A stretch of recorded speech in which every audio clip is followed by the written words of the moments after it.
I never thought silence could be this loud. It's been 2 years since Lily died, but every night, her voice still echoes inside my head like a song that refuses to end. People say time heals, but they never tell you what to do when healing feels like forgetting. And forgetting her is the one thing I can't do. The night she died, there was a storm. I remember because the sound of rain hitting my window was the only thing that kept me from opening her text. I saw it flash on my phone at 9:27 p.m. I miss you. Can we talk? 7 words.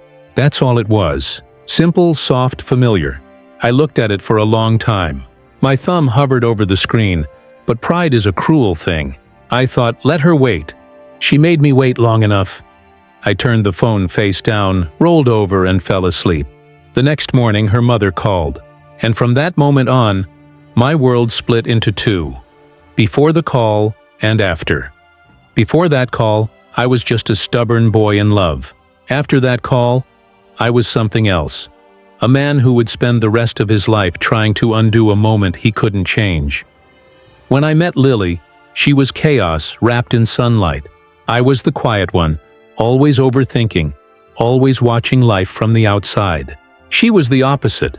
Loud laughter, wild hair, a smile that could convince you the world wasn't as broken as it seemed. We met during a literature class in college. She sat behind me, tapping her pen on the desk like a drummer without rhythm. I turned around once, annoyed, and she smiled as if she had been waiting for me to do that all semester. "You look like someone who reads endings before beginnings," she said. I didn't know what to say, so I said nothing.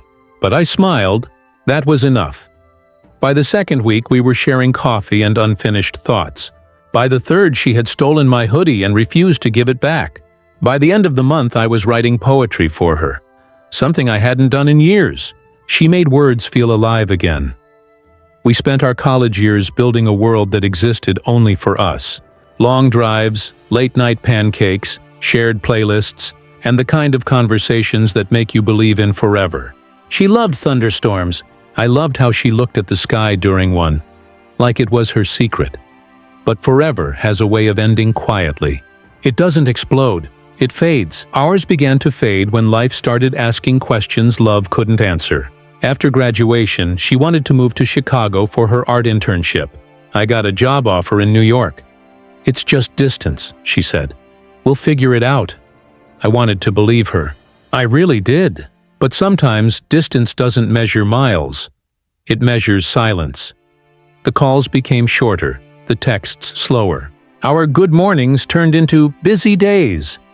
And then came the night that changed everything. It was late.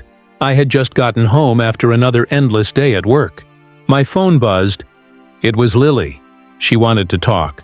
I was exhausted and angry for reasons I didn't understand. We ended up arguing about nothing and everything. She said I didn't care anymore. I said she was being dramatic.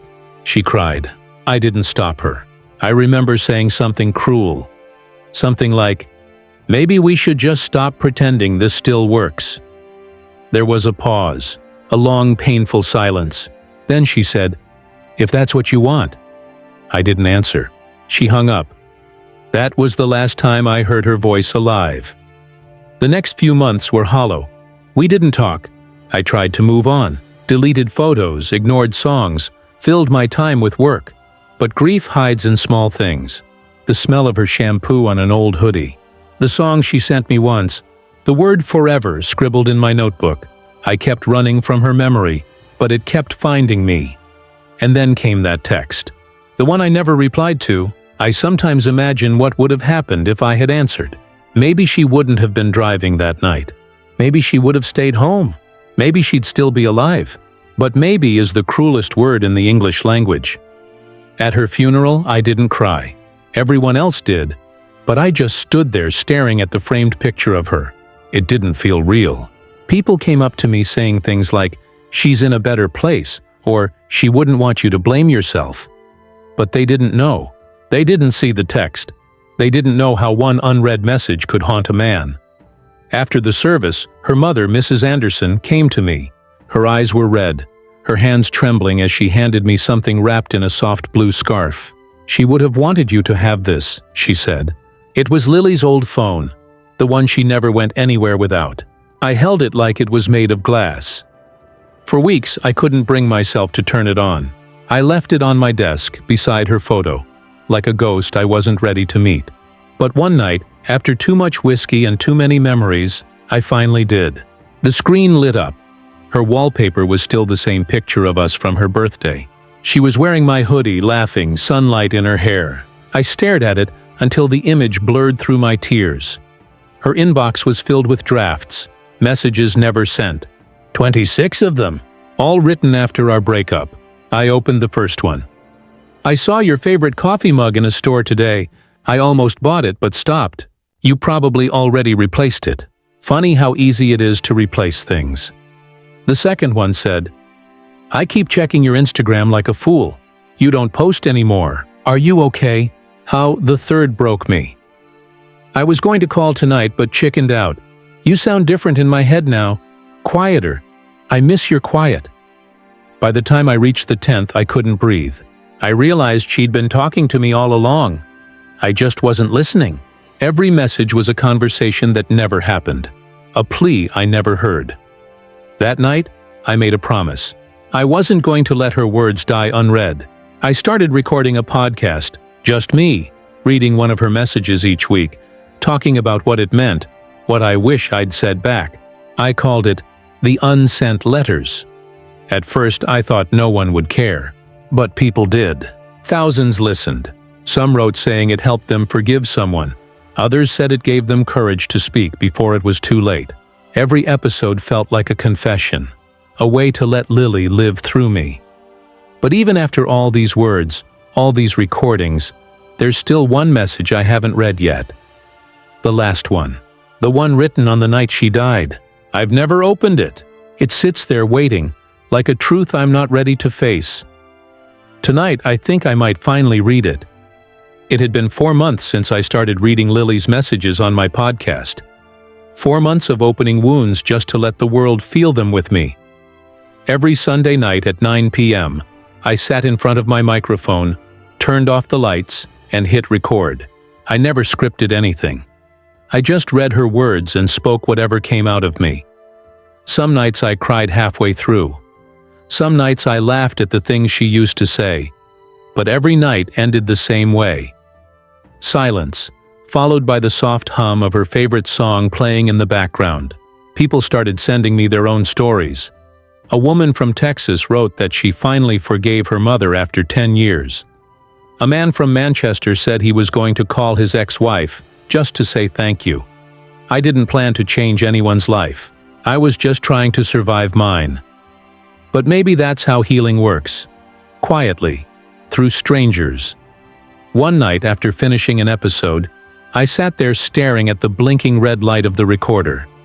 The apartment felt smaller than usual. Empty bottles on the counter, stacks of unopened letters from listeners, Lily's photo on the shelf. I picked up her phone again. My fingers trembled every time I touched it. It was like holding the last heartbeat of someone you loved. I opened another message. Do you remember our first rain together? You said rain makes people honest. Maybe that's why we fought so much in it. I hope you're staying dry now. I smiled through the ache in my chest. She always had a way of turning pain into poetry. I whispered, No, Lily, I'm still standing in the same rain. The next morning I got an email from a woman named Grace, a journalist who ran a feature on independent podcasts. She wanted to interview me for a story called Voices of Grief. At first, I hesitated. I didn't want to turn my pain into publicity. But she said something that made me stop. People are finding themselves in your words, Noah. You're not sharing death. You're sharing survival. A week later, she came over to my apartment.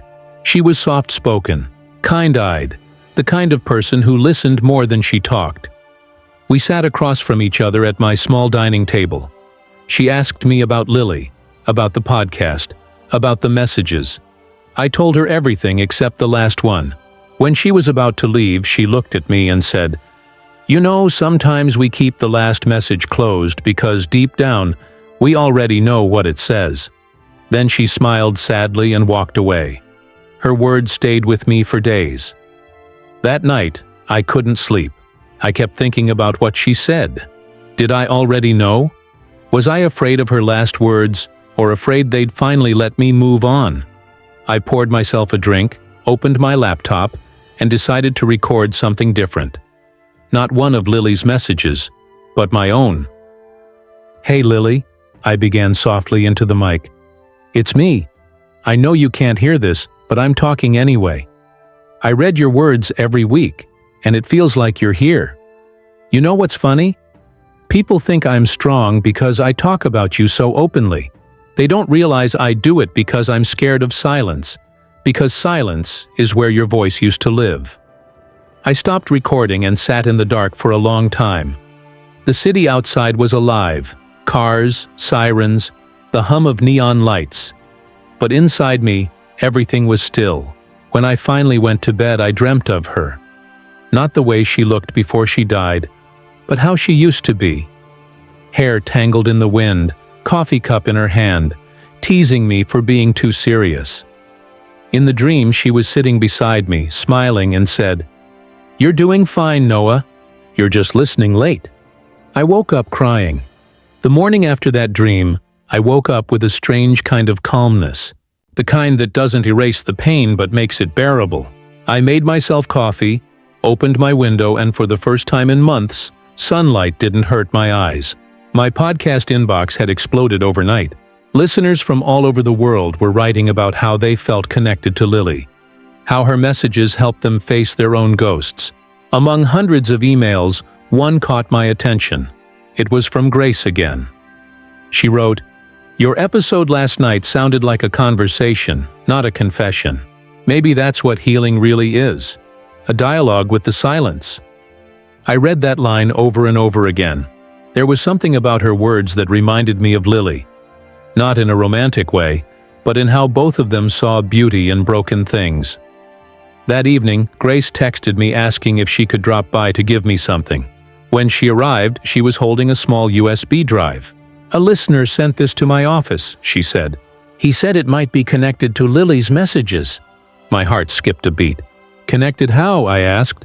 Grace shrugged softly. He didn't explain. But the note said, "She recorded more than just texts." We plugged the drive into my laptop. There was only one file inside. No name, just a date. January 19th, the day before Lily's accident. My hands shook as I clicked play. Static filled the room, then her voice, soft, trembling, alive.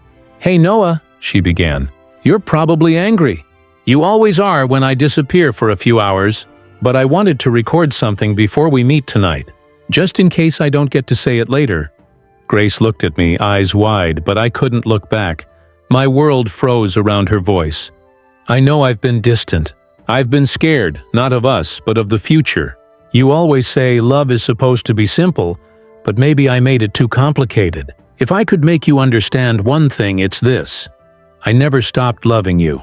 Even when I pulled away, I was trying to protect you from the parts of me that didn't know how to stay." Her words cracked like glass inside me. The recording ended abruptly after a soft laugh and a whisper. "See you soon." I sat there motionless, replaying it again and again, hoping I'd missed something, a clue, a sound, anything that could make sense of what happened. Grace finally spoke. "She sounds like she knew something was coming." I nodded slowly. She always felt things before they happened. We spent hours talking after that. Not about death or guilt, but about people, about how everyone carries unfinished conversations in their hearts. Grace told me about her brother who'd passed away years ago, how she still typed messages to him sometimes, knowing he'd never read them. I listened, and for the first time since Lily's death, I didn't feel like the only one haunted.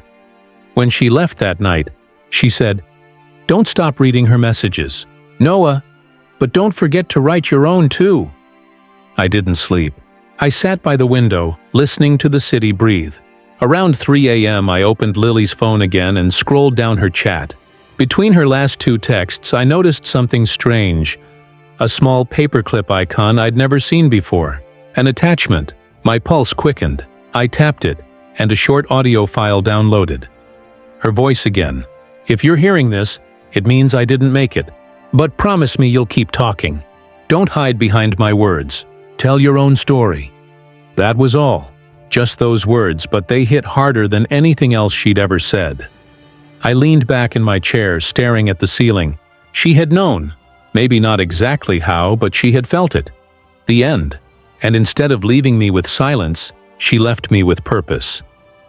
I spent the rest of the night writing. Not to her, but about her. About us. About loss and love and everything in between. When dawn finally broke, I recorded another episode. "This one's not about Lily," I said into the mic. "It's about what comes after. It's about learning that sometimes the last message isn't the one they send. It's the one they leave inside you." The recording ended, and I didn't cry this time. I just sat there feeling something close to peace. The morning after that recording, my phone wouldn't stop buzzing. Notifications poured in from everywhere. Thousands of new followers, hundreds of messages. The latest episode had gone viral overnight. People were quoting my words, sharing clips, writing things like, "This voice saved me," or "I felt her through him." For a while, I just stared at the screen, not sure whether to smile or cry. The world had suddenly decided that my pain was beautiful, but it didn't feel that way to me. That evening, Grace called. "You're trending, Noah," she said, half laughing, half worried. "You just broke into the top 10 podcasts on Spotify." I leaned against the wall and whispered, "I didn't mean for it to get this big." She replied softly, "Maybe that's why it did." Everywhere I went, people seemed to recognize me. At the cafe, the subway, even the grocery store. They'd come up to me and say things like, "Thank you for saying what I couldn't," or "Your story helped me forgive someone." I nodded, smiled, said thank you. But inside, a part of me was shrinking, because the more people I helped, the less of Lily I had left for myself. One night, after an interview with a radio host, I came home to find a small package on my doorstep. No name, no address, just my initials. Inside was an old photo of me and Lily, the one we took the day we moved into our first apartment. On the back, in her handwriting, were the words, "You promised we'd never stop talking." My chest tightened. It wasn't just nostalgia. It was like she was pulling me back. I sat on the floor, photo in hand, and whispered, "I haven't stopped, Lily. I just don't know if you're still listening." I walked to the desk and picked up her phone. The unread message still sat there at the bottom of the screen. My thumb hovered over it for a long time. For months, I'd built my life around avoiding this moment. That message had become a wall between who I was and who I might become. But tonight, the wall felt like a cage. I called Grace. "I think I'm ready," I said quietly. She didn't ask what I meant. She just said, "Then don't be afraid of what you'll read." Sometimes the last message is just a beginning in disguise. We stayed on the phone, saying nothing, just breathing. And then with trembling hands, I tapped the message. The screen opened. For a second, I thought it was blank. Then I saw the words. "Noah, if you ever read this, promise me one thing. Don't freeze here. Keep living. Keep writing. You don't have to carry me to love me. Just let me go, and I'll find you in every story you tell." I read it again and again, until the letters blurred through my tears. It wasn't goodbye. It was freedom. For both of us. I dropped the phone gently on the table and whispered, "I promise." The next morning, I recorded what would become my most played episode ever. I titled it The Last Message. I didn't read from Lily's texts this time. I spoke from my heart. "Love isn't always about staying," I said into the microphone. "Sometimes it's about letting go, but still choosing to remember. We all have a message we're too scared to open. But maybe the real healing starts when we finally read it, and accept that closure isn't forgetting, it's forgiving." When the episode ended, I sat in silence, staring at the sunrise through my window. The city was waking up, and for once, so was I. I looked at her photo one last time and smiled. That night, I didn't dream of her voice or her laughter. I dreamt of the rain. The same rain she once said made people honest. Only this time I wasn't standing alone. I was walking forward, and for the first time, it didn't hurt. The day my podcast crossed 10 million downloads, I didn't celebrate. I just stared at the number on the screen, wondering how something born from loss could grow so large. My inbox was overflowing, my calendar packed with interviews, collaborations, and requests.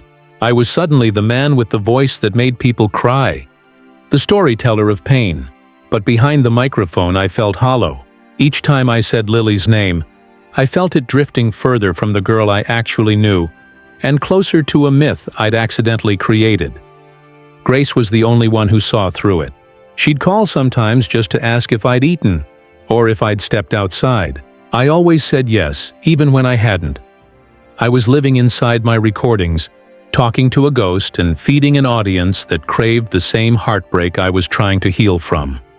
One night, after a live Q&A event in London, I found myself in a hotel room overlooking the Thames. The lights flickered against the water, and the air smelled like rain. I scrolled through my messages, mostly fans thanking me for giving them hope, and then one that made my hands freeze. It was from an unknown number. "You think you knew her, but you didn't know everything." I read it again, my pulse racing. Who would send something like that? I tried calling the number. No answer. I texted back, "Who is this?" No reply. Just the ticking silence of a phone that suddenly felt heavier in my hand. A few days later, Grace flew in from New York. She said she was working on an extended article about the impact of grief podcasts and wanted to include my story. But when she arrived, she didn't come empty-handed. She brought a small folder sealed and worn at the edges. "I wasn't sure if I should give you this," she said, placing it on the table. "It's from someone who claims to have known Lily before you did." I looked at her, confused. "Before me?" Grace nodded. "He said Lily volunteered at a hospice when she was younger. Apparently she kept journals. He sent copies." My heart sank.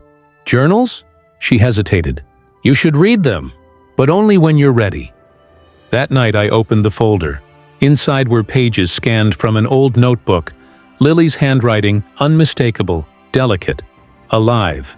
The first page was dated 2 years before we met. Her words were raw and personal. "They say when you love someone, you see parts of yourself in them. I just hope one day someone sees the part of me that's not afraid." Another page. "There's someone I visit every week at the hospice, a man named Thomas. He lost his wife 20 years ago and still writes her letters. He says love doesn't end, it just changes form. Maybe he's right. Maybe grief is just love with nowhere to go." I felt my throat tighten. Lily had always understood pain deeper than anyone I knew. But there was something in her tone here, something fragile, almost prophetic. I turned to the last page in the folder. It wasn't a journal entry. It was a letter, addressed to me. "Noah, if these words ever reach you, it means I didn't get to tell you everything. There are things I left behind before we met. Not secrets, just pieces of who I was. I hope when you find them, you'll understand that I didn't want to hide. I just didn't know how to show you the parts of me that were already breaking." I put the pages down and buried my face in my hands. It felt like she was speaking to me again, through time, through ink, through everything that was left unsaid. Later I called Grace. "Where did you get these?" I asked. "An old nurse from the hospice mailed them to me," she said. "He said Lily talked about you once, just once. She said you'd know what to do with her words." Her voice cracked slightly. "Noah, I think she always meant for you to find this." I didn't sleep that night. I sat by the window watching the river shimmer under the city lights. For months I thought I'd read her last message, but now it felt like she was writing to me again. Through strangers, through memories, through time. And for the first time since she died, I whispered into the dark, "Lily, what else didn't you tell me?" The next morning, I woke up to the sound of rain against the window. London always felt honest when it rained, just like Lily said. I sat on the edge of the bed, staring at the folder Grace had given me. The pages were still spread across the table, fragile and quiet, like they were waiting to breathe again. Grace called around noon. "Are you okay?" she asked softly. "No," I said. But I think I know what I have to do." By evening, we were driving through the outskirts of the city, toward the hospice where Lily had once volunteered. The building stood old and pale against the gray sky, surrounded by tall oaks that had seen too much. A small brass sign by the gate read, "St. Helen's Care Home." When we walked inside, the air smelled faintly of antiseptic and lavender. The walls were lined with photographs of patients and volunteers, moments frozen in soft smiles and quiet eyes. A nurse, probably in her 60s, looked up from the reception desk. "You must be Noah," she said before I could even introduce myself. "And this must be Grace." I froze. "You know who we are?" She smiled kindly. "Lily talked about you once. Said you were the reason she started writing again." Her words hit me like a wave. "You knew her?" The nurse nodded. "We all did. She was special. Not because she was cheerful, but because she saw people. Really saw them, even when it broke her." She led us to a small lounge near the back of the building. It smelled like old books and chamomile tea. She poured us each a cup and sat down across from us. "Before she died, she left something here," she said. "We didn't know who to give it to, but when I saw your podcast, I realized it was meant for you." She walked over to a small cabinet and returned with a wooden box, plain, carved with a single word on top. "Continue." My throat tightened as I opened it. Inside was a stack of envelopes, each labeled with a month, January through December. On top, a note in Lily's handwriting. "For the days you forget how to keep going." My hands trembled as I opened the first envelope. Inside was a short letter. "January. If you're reading this, it means the world is still moving, even when you don't want it to. Don't be angry at the days that don't hurt. They're not betrayal. They're mercy." Grace wiped a tear quietly. I opened another. "April, if you ever doubt yourself, remember how you make people feel safe just by listening. You did that for me. Keep doing it for others."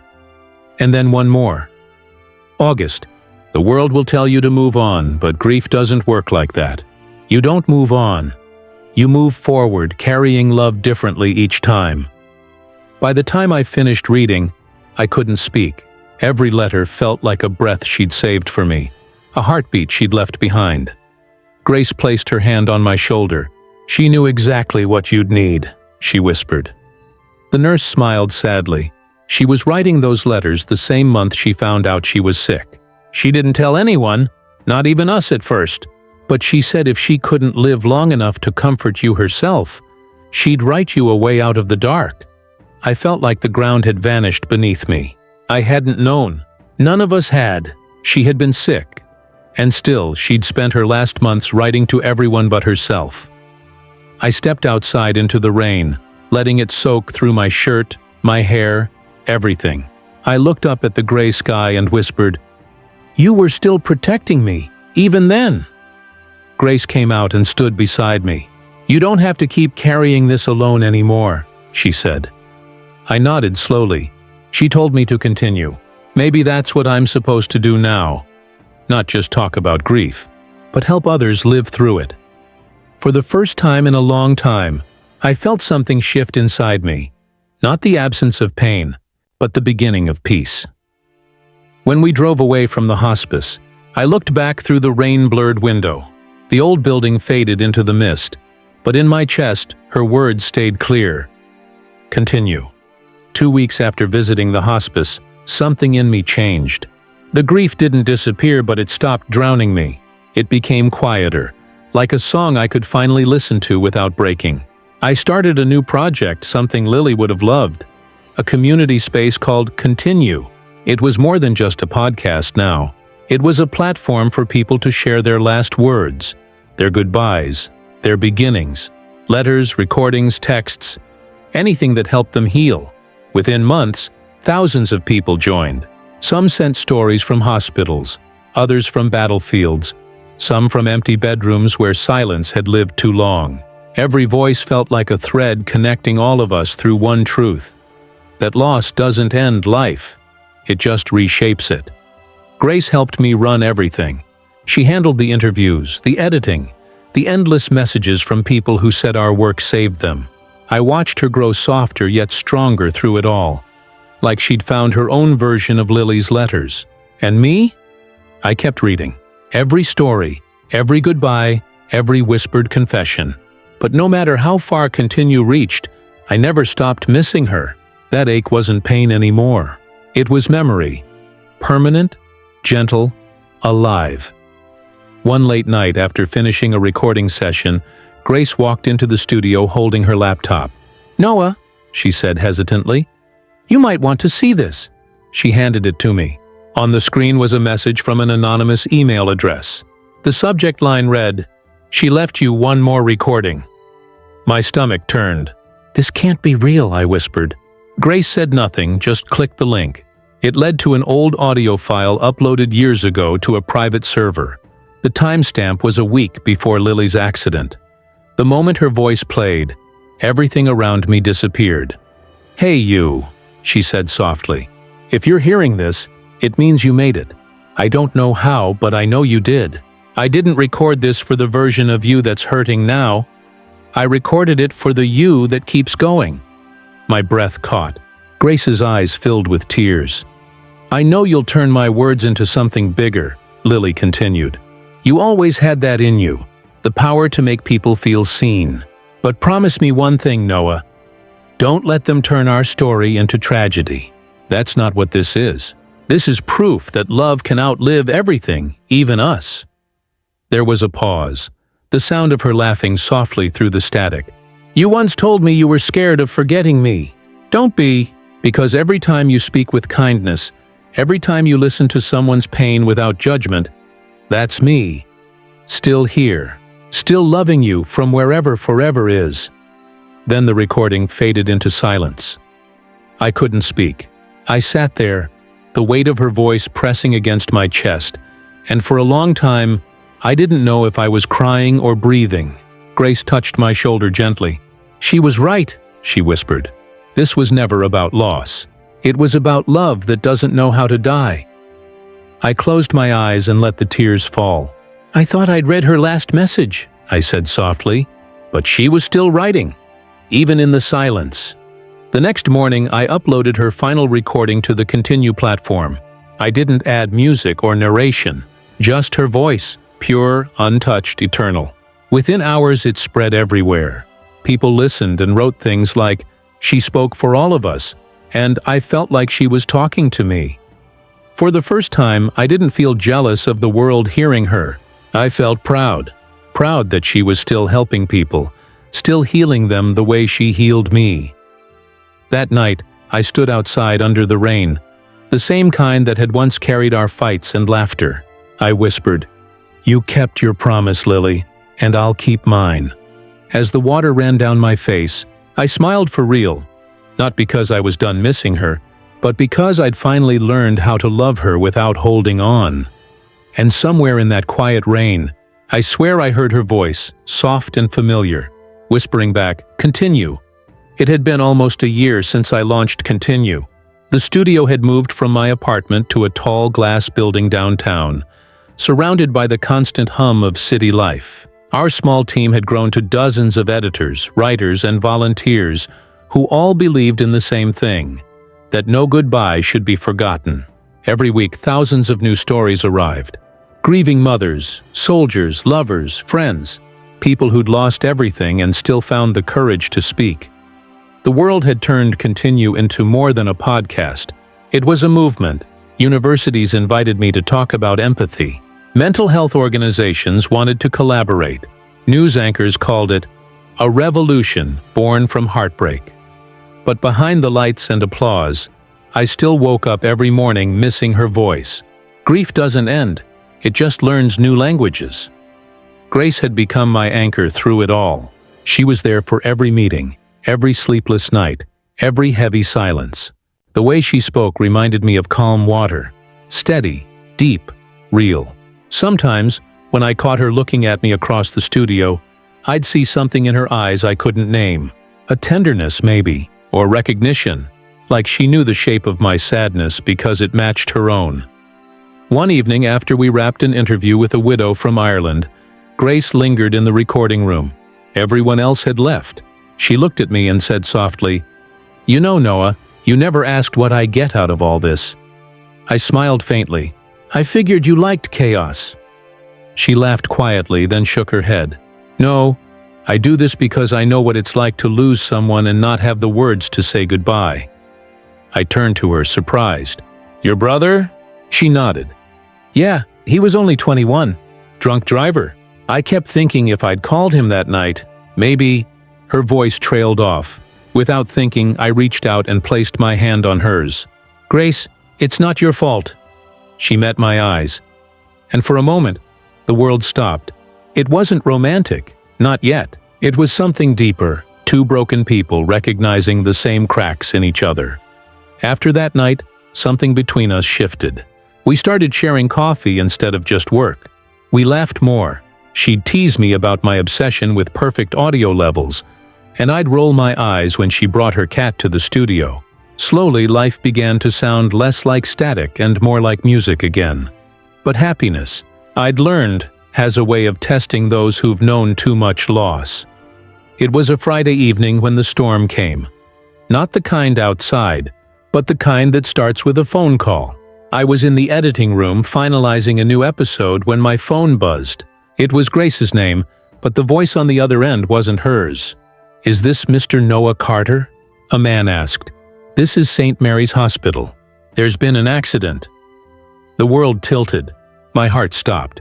I didn't even wait for details. I just ran. By the time I reached the hospital, the rain was pouring so hard it felt like the sky was collapsing. I rushed inside, drenched and shaking. The nurse at the counter recognized me instantly. "Room 208, she said quietly. "She's stable, but that word was a knife." I pushed open the door and froze. Grace was lying in the bed, pale, her arm wrapped in bandages, an IV attached to her wrist.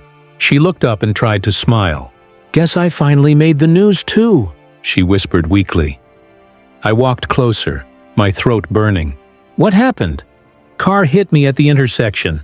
"Drunk driver," she said, almost laughing at the cruel symmetry. "He didn't even stop." Tears burned my eyes. I grabbed her hand, just like I had with Lily once.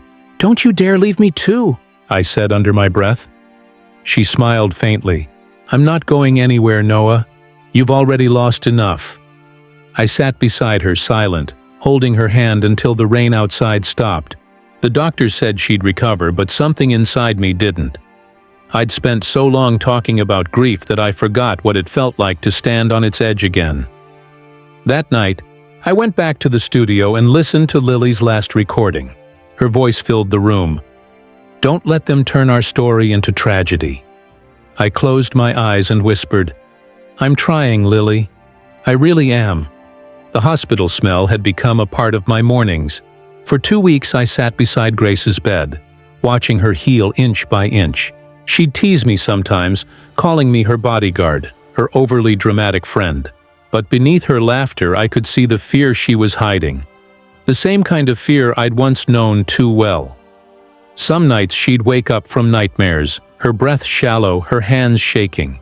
The first time it happened, she whispered, "I saw the lights again, Noah. The crash. The sound of glass breaking." I took her hand gently and said, "You're safe now." But even as I said it, I wasn't sure if I believed it. I started bringing my laptop to the hospital, editing continue episodes beside her bed. It gave me something to do, something to control. She'd listen sometimes, smiling faintly when a story touched her. "You're helping so many people," she said one afternoon. "But do you ever help yourself?"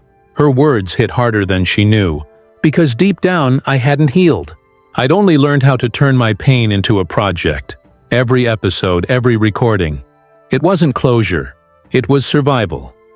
One evening, while she slept, I went home to grab some of her things. Her favorite sweater, a book she'd been reading. But when I walked into my apartment, I froze. Her phone, the one she used for continue, was on the kitchen counter. And beside it, Lily's old phone. I hadn't touched it in months. Something made me pick it up. Maybe curiosity, maybe fate. The screen flickered to life, showing the same background photo. Lily laughing under the rain. My thumb hovered over her messages. I knew it was wrong to look again, but grief doesn't follow logic. I scrolled through our old conversations, the last I love you messages, the small fights, the silly memes, and then I saw something I hadn't noticed before. A folder titled, For Later. I opened it. Inside were 3 audio files. The first 2 were empty, maybe corrupted, but the third one had a timestamp from the day before the accident. My chest tightened as I pressed play. "Hey," her voice began, calm and soft. "If I don't get to say this again, I need you to know something. The night before I left, I was going to tell you I wasn't okay. Not with us. With me. I was scared, Noah. Scared of what happens when someone loves too deeply and forgets who they are. You always said love should feel like home, but sometimes it felt like drowning. And I didn't know how to tell you that without breaking your heart." I froze, the words hitting like thunder. "I never stopped loving you," she continued, "but I needed to find myself again. The accident wasn't anyone's fault, but if you ever start blaming yourself, please stop." I left that night to think, not to leave. I was coming back. The recording ended. My knees went weak. I sat down on the floor, the phone shaking in my hand. She'd been coming back.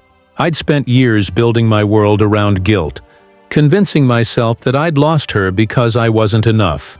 But she had been returning to me. The next day, I went to the hospital, exhausted and hollow. Grace noticed the change in me instantly. "What happened?" she asked softly. I handed her the phone and said, "She left one more message." We listened together, and when it ended, Grace placed her hand over mine. "Then maybe this is your chance to forgive yourself," she said gently. I looked at her, my throat tightening. "I don't know how." She smiled faintly. "Start by forgiving her too. For leaving. For coming back too late. Forgiveness isn't saying it's okay. It's saying it doesn't control you anymore." That night, as she slept, I sat in the dim light of the hospital room and wrote something new for Continue. Not another story from someone else, but mine. For the first time, I spoke honestly into the mic. "My name is Noah Carter," I said softly, voice trembling. "And this is not a goodbye. This is the sound of learning to live again." When I finished recording, I didn't feel lighter. I just felt real, and maybe that was enough. Grace came home after 3 weeks. The day she was discharged, the city felt brighter, like it was holding its breath for her. She walked slowly, still weak, but with that same quiet strength that had carried her through the worst. I helped her up the stairs to her apartment, and when she turned the key, she paused, smiled, and said, "You know, it feels strange to come back to life after almost losing it." I smiled faintly. "You never really left." She looked at me for a long second, and in her eyes, I saw something that felt like sunlight after endless rain. "Neither did you," she whispered. The first few days were slow. Tea, painkillers, old movies, and late-night talks about nothing and everything. She told me about the dreams she'd had in the hospital, how she saw her brother standing beside a river, telling her it wasn't her time yet. I listened, not interrupting, because I knew some silences shouldn't be filled. Then one night, as we sat on her couch watching the city lights flicker through the window, she said, "You know, you could let her go now." I turned to her. "Lily?" She nodded gently. "You've carried her like a ghost in your pocket. Maybe it's time to stop surviving for her and start living for you." The words stung, not because they were cruel, but because they were true. That night, I went home and opened my laptop. Continue was still running strong, millions of listeners waiting for the next story. But this time, I didn't want to record someone else's words. I wanted to say goodbye the right way. Not through guilt, not through pain, but through love. The next morning, I posted a message. "Join us tonight for a live episode." Her last text message, the story behind it all. By sunset, the studio was full. Cameras, lights, my entire team. And Grace sitting quietly in the corner, her eyes steady on me. My heart pounded as the "Live" sign flickered on. "Good evening," I began. "For years, I've shared the stories of others, Stories about loss, love, and everything in between. But tonight I want to tell you mine. The room went still. Her name was Lily, I continued. She taught me that love isn't measured in time, it's measured in memory. I built Continue because I couldn't let her go. I thought if I helped others heal, maybe I'd heal too. But the truth is, healing isn't about forgetting. It's about remembering without breaking. My voice trembled as I took a deep breath. Last week I found something, a message from her I'd never heard before, and it reminded me that she didn't leave to disappear. She left because she was trying to find herself. And I've spent all this time trying to find her instead of me. I looked toward Grace, who gave a small nod as if saying, "You can do this." "So tonight," I said, "I want to play something." The last word she ever left for me, and for anyone who's ever lost someone they love. I pressed play. Lily's voice filled the studio warm and soft. "You once told me that when I was gone you'd stop writing. Please don't. Keep telling stories, Noah. Just make sure they end with hope." When the recording ended, there wasn't a sound in the room. Even the air felt heavy with emotion. Then I whispered, "I will, Lily. I promise." Grace wiped her eyes quietly, and for a moment I realized something. This wasn't just a goodbye. It was a beginning. That night, the episode went viral. Millions listened, millions cried, and for the first time since Lily's death, I felt at peace. After the stream ended, Grace walked up to me. She didn't say anything, just wrapped her arms around me and held on. I closed my eyes and whispered, "Thank you." "For what?" she murmured against my shoulder. "For reminding me that love doesn't die," I said softly. "It just changes who it lives through." She smiled, tears still glistening. "Then maybe it's time to let it live again." And as the studio lights dimmed, the rain began outside, soft, steady, and familiar. I looked out the window and whispered one last time into the night, "Continue." 6 months passed after that live episode and everything changed. The story of Lily and me became a symbol of healing. Magazines wrote articles. Talk shows called it the most honest hour ever aired. But what mattered most was the letters that came after. Thousands of them. People sent messages saying they'd finally forgiven themselves, finally written that goodbye text they'd been too afraid to send. It wasn't fame anymore. It was purpose. Grace and I became partners officially, not just in the project but in life's quiet spaces too. We weren't lovers, not yet, but we moved like two people orbiting the same light. She'd bring me coffee every morning, and I'd make sure her workload never crushed her. Sometimes I'd catch her looking at me across the studio, smiling the way Lily used to when she was proud of me. But this was different. This was real, grounded, alive. We expanded Continue into live conferences. People came from all over the world to share their stories on stage. Soldiers, survivors, parents, poets. We cried, we laughed, we listened. The stage lights didn't blind us anymore. They revealed us. Then one day, Grace brought me a file. "You need to read this," she said.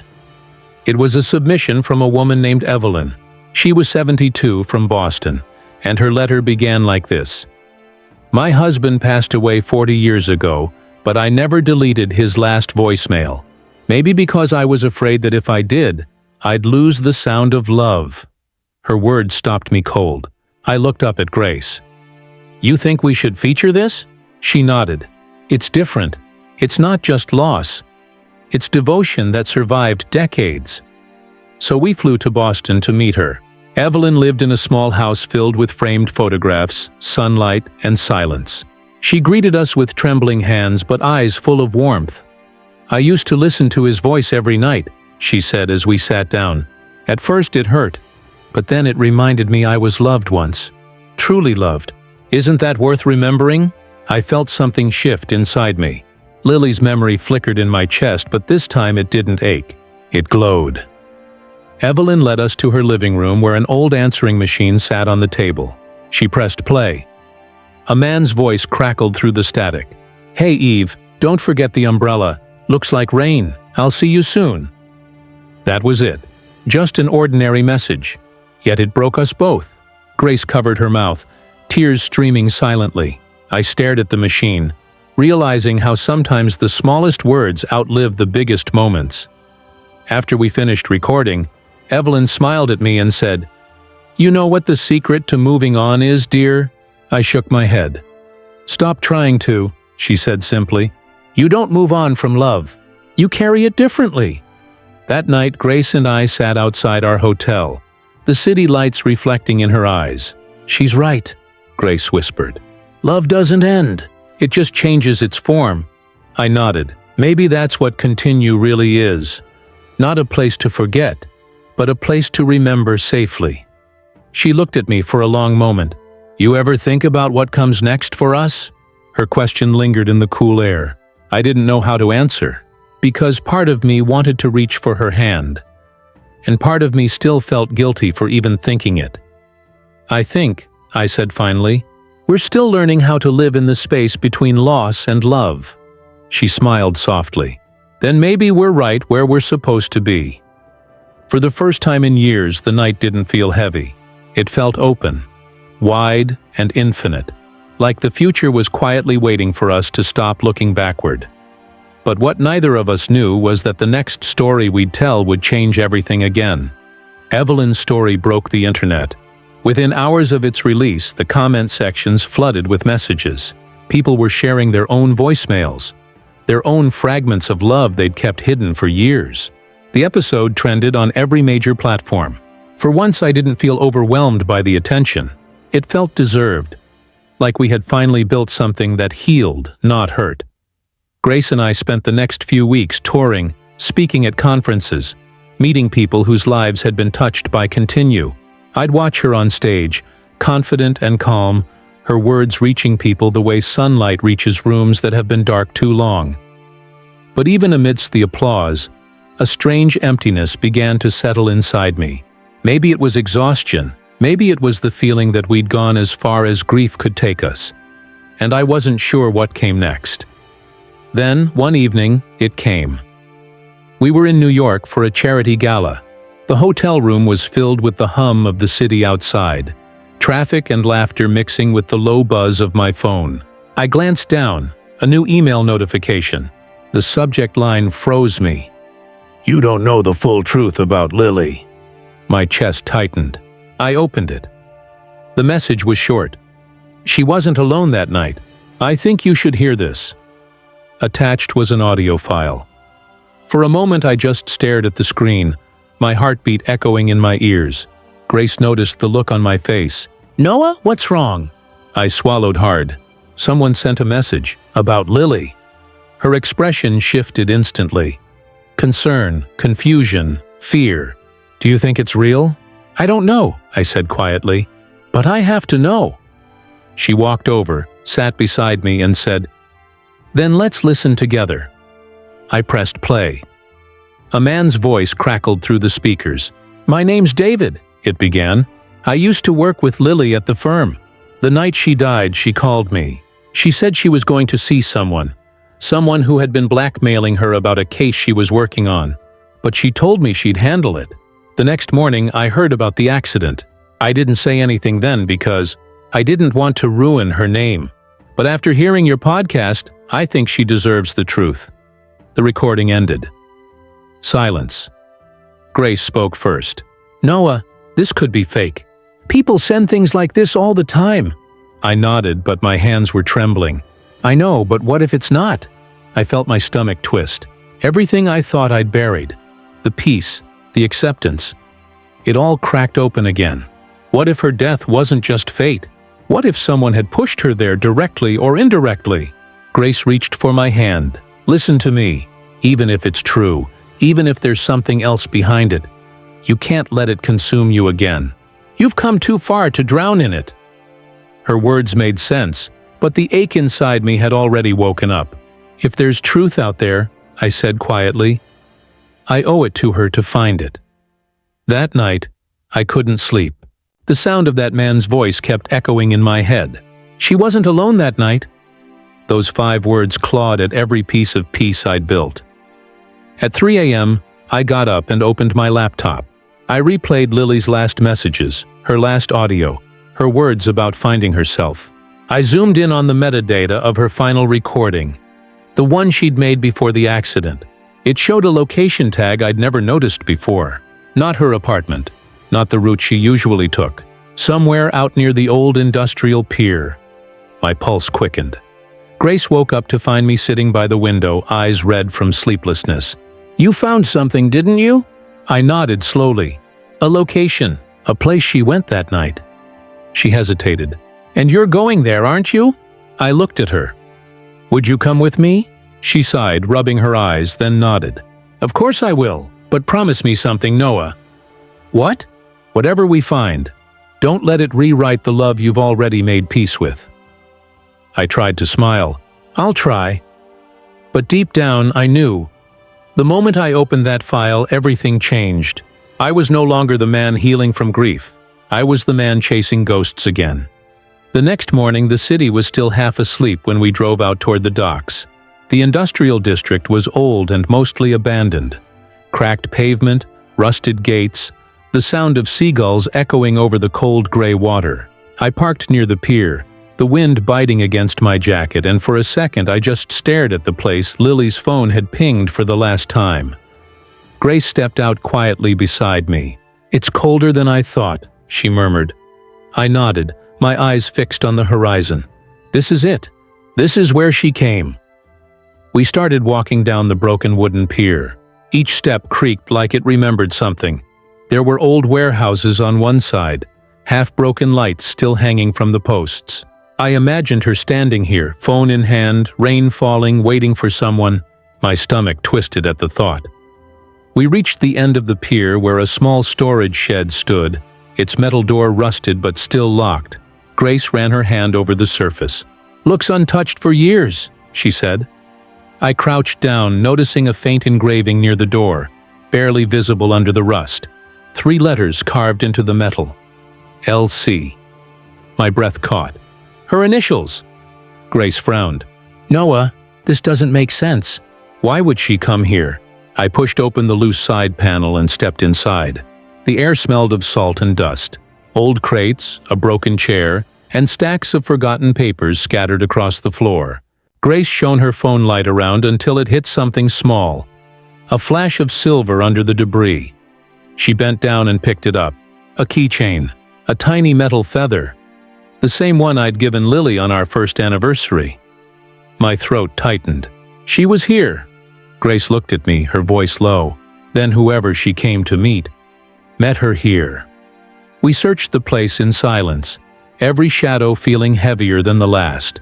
Then I found it. An envelope tucked behind a wooden beam, sealed with water stains but still intact. My hands shook as I pulled it out. The handwriting on the front was unmistakable. Noah.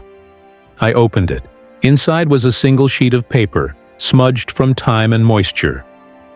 If you're reading this, I guess I couldn't tell you everything in person. There's something I was working on. Something that scared me more than I admitted.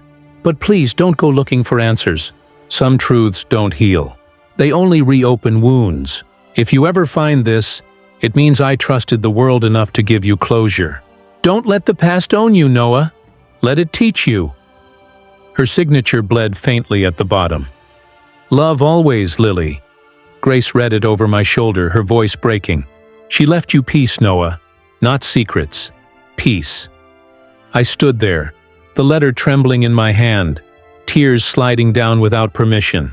For years, I'd been chasing ghosts, searching for reasons, trying to find a way to undo the past. And here she was, even now, asking me to stop. Outside, the sky began to rain, soft and cold, the way it always did when life decided to remind me that it was still moving. Grace took the letter gently from my hands, folded it, and whispered, "She didn't want you to find guilt here. She wanted you to find yourself." I turned to her, eyes glassy. "How do you stop chasing something that built you?" "Oi," she smiled through her tears. "You don't. You just start building something new." We stood there for a long moment, 2 souls surrounded by ghosts, holding on to a letter that finally set one of them free. Before we left, I walked to the edge of the pier. The water below was dark and restless. I took Lily's feather keychain from Grace's hand, kissed it once, and threw it into the sea. It sank quietly, disappearing beneath the waves. "That was goodbye," I whispered. Grace slipped her arm through mine. "No," she said softly. "That was hello." As we walked back toward the car, the storm began to ease. The clouds broke, and for the first time in years, sunlight touched the pier again. And for the first time, I didn't look back. 3 months after we found Lily's letter, life had started to feel lighter, not easier, just more honest. I'd stopped running from her memory. Instead, I'd started carrying it the way Evelyn said, differently. Grace and I moved Continue into a real studio. No more coffee shop setups or rented microphones. We had a small crew now, people who believed in what we were building. Each episode reached millions of listeners. People wrote to us saying they found peace in hearing others speak their pain out loud. Some even said they'd found love again because of our stories. Every time I read those messages, I thought of Lily, of what she'd written. "Don't let the past own you." I finally understood what she meant. The past isn't something you leave behind. It's something you learn to walk beside. Grace noticed the change in me.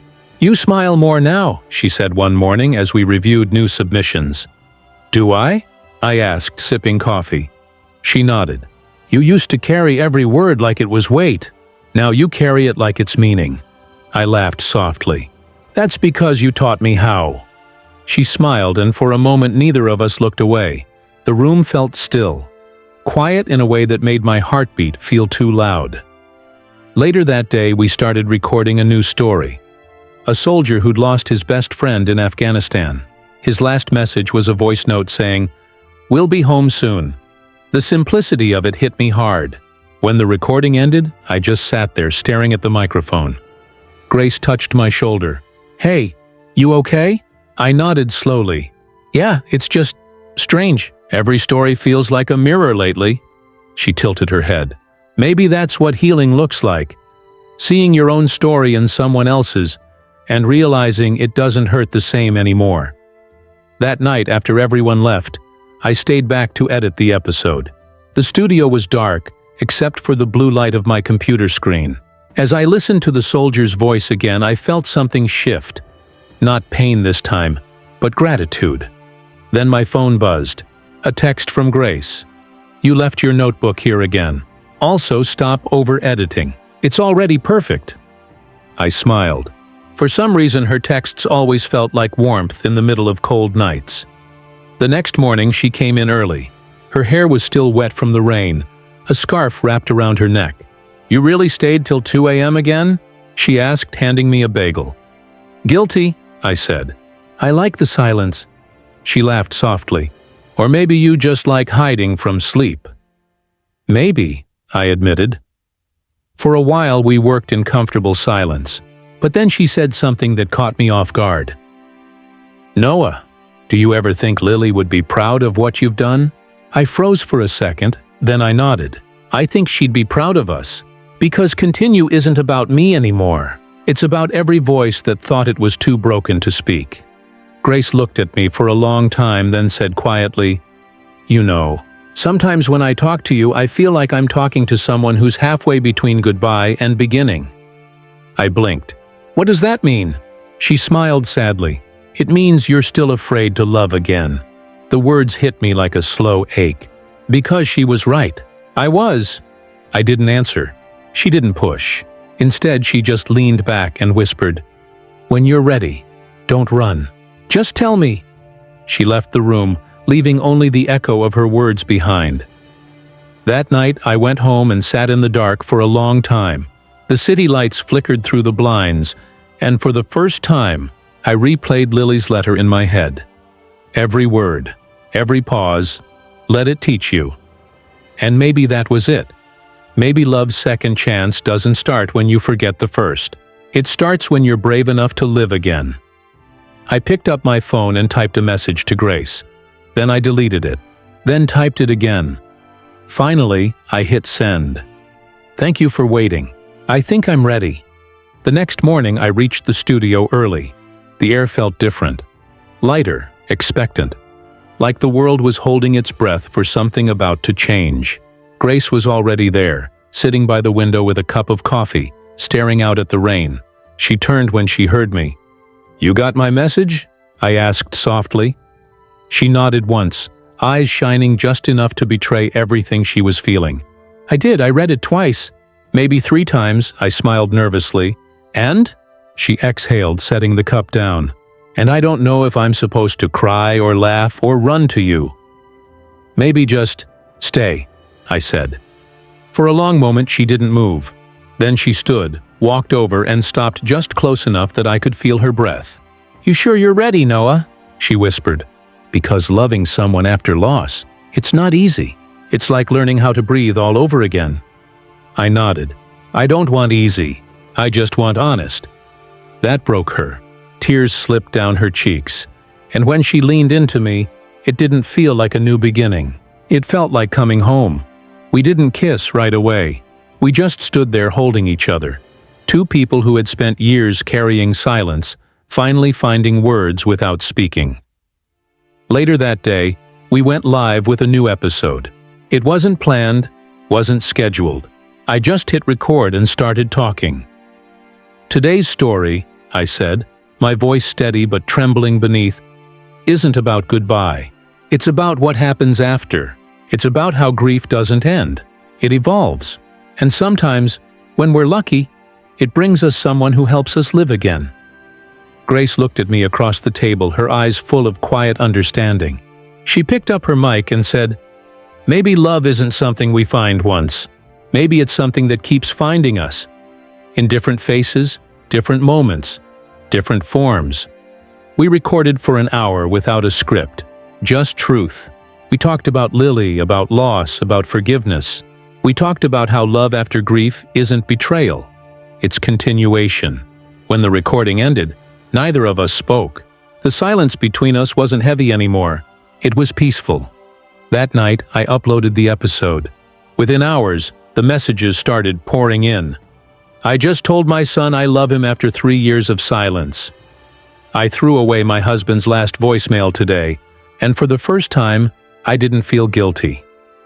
"You made me believe in love again." Reading those, I realized something. We had created something bigger than ourselves. Continue wasn't just a project anymore, it was a movement. A reminder that love and loss were never opposites. They were siblings. A week later, Grace and I visited Lily's grave for the first time together. The air was crisp, autumn leaves brushing against the marble. I placed the letter back in my pocket, the one she left me at the pier. "I didn't think I could come back here," I said quietly. Grace took my hand. "You didn't come back. You came forward." I knelt, tracing Lily's name with my fingers. "You were right," I whispered. "Some truths don't heal, but some do." The wind rustled softly through the trees, almost like a whisper. For the first time, I didn't feel her absence. I felt her presence. Gentle, approving, free. As we walked away, Grace slipped her hand into mine. "You okay?" she asked. I smiled. "I think I finally am." When we reached the car, she laughed suddenly. "What?" I asked. She shook her head. "You know, this is the first time you've said that without sounding like you were trying to convince yourself." I smiled wider. "Maybe because this time, I mean it." She leaned her head on my shoulder as we drove away. The city lights flickered like old memories, but they didn't hurt anymore. They just glowed. And for the first time in my life, I didn't need a last message to move on. I had a new one. The kind you live every day. The kind that doesn't end when you press send. 1 year later, the Continue conference filled an entire auditorium in New York City. Thousands of people came. Faces from different stories, different pains, all gathered under one truth: that they'd survived. The lights dimmed as I stepped onto the stage, microphone trembling slightly in my hand. The applause faded slowly, replaced by that quiet hum of shared anticipation, the kind of silence that holds meaning, not emptiness. I took a breath. When we started Continue, I thought it was about loss. I thought it was about remembering the people who left us. But I was wrong. It's about remembering who we become after they do. The audience was still. I could see tears, soft smiles, people clutching each other's hands. I used to think grief was a cage, I continued. But it's not. It's a doorway. One that only opens when we stop fighting it.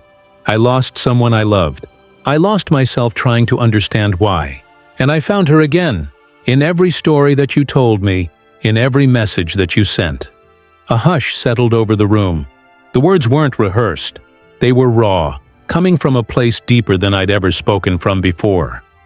I thought closure meant saying goodbye, but now I know closure means learning how to say thank you. The crowd rose in a slow wave of applause, but I barely heard it. My eyes had found Grace in the front row. She wasn't clapping. She was just smiling, her eyes shining in a way that told me she understood every unspoken word. After the speech, she came up on stage and stood beside me. "You didn't tell me you were going to say all that," she whispered. I smiled.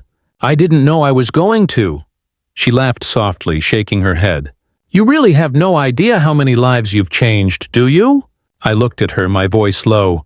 "I think we both did." That night, after the conference ended, we sat on the rooftop of the hotel overlooking the city. The lights stretched endlessly, like a sea of small stories flickering in the distance. Grace handed me a small envelope. "What's this?" I asked. She smiled faintly. "A tradition. Every year, I write myself a letter on the anniversary of something I survived. This year, I wrote one for you." I opened it carefully. Her handwriting was neat, soft, the ink slightly smudged. "Dear Noah, you taught me that love doesn't replace pain. It transforms it. You showed me that grief can build something beautiful if we let it breathe. I don't know where this journey takes us next, but I know one thing. Whatever comes, we'll continue." My throat closed. I looked up at her. "You really wrote this for me?" She nodded. "I think Lily would have wanted you to have it." For a moment, we just sat there. Two souls that had walked through storms and finally found calm. I whispered, "You know what's crazy? I used to wait for her last message.